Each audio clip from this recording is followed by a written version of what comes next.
the highest skyscraper. Walk outside all alone, sit and wait outside the car while my dad's on the phone, and I'm definitely not afraid of what people think of me. I'm not afraid of being different. I mean, being unique is dope, right? You see, I like to pretend like I'm not afraid of anything because I could scale the highest skyscraper. But then I look down, walk outside all alone, unless it was dark, sit and wait outside the car while my dad's on the phone, unless the dude with the shifty eye steps one more foot closer to me. Then I swear, and being dope is fine, but I'd rather just be me. You see, you can only be different if it's cute or quirky.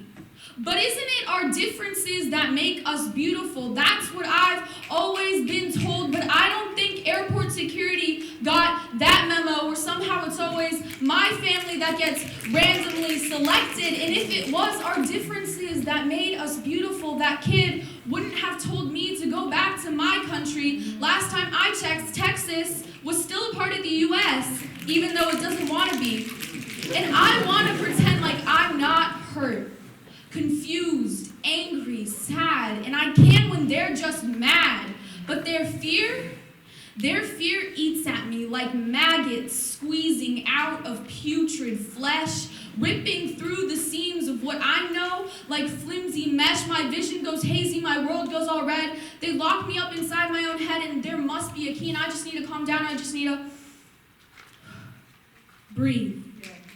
But I don't need to do anything, to change anything. I'll just be me. Quit acting like I'm the Pusha T to your Drake. The only similarity between us is that I'll happily expose your mistake. Our differences are what make us beautiful.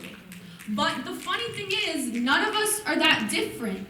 Not really. Each one of us is actually 99.9% the same, DNA-wise. So we need to realize we're all connected in ways that are beyond our understanding. I don't care about your political standings. Just because he bleeds red and you're all blue, just because she doesn't look like you, doesn't mean we don't belong.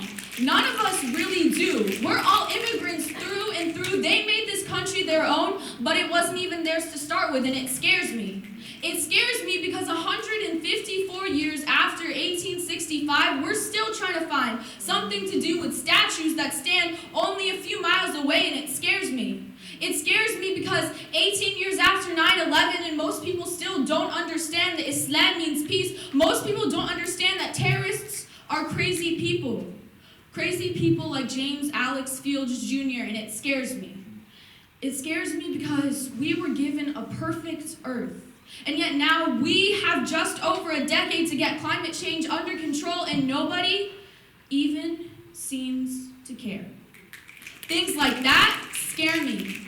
They pain me, shake me to the very core, and I don't know if we can take much more, and I still can't understand why we're trying to build a wall. We're blaming our hurt on others because we can't even keep ourselves from hurting each other. So yeah, I might not be able to scale the highest skyscraper, walk outside all alone, sit and wait outside the car while my dad's on the phone, and I might care what they say. Crazy things like that scare me every day, but I don't need to be fearless to understand that things need to change. I want my fears to drive me forward, like rivers surging into lakes, like tributaries trickling into the sea, because there's an ocean roaring in my ears, but I don't mind. I'm closer to embracing my fears, my differences, celebrating them. Not for me, but for the next little baby who tumbles out, still unsure of who they are.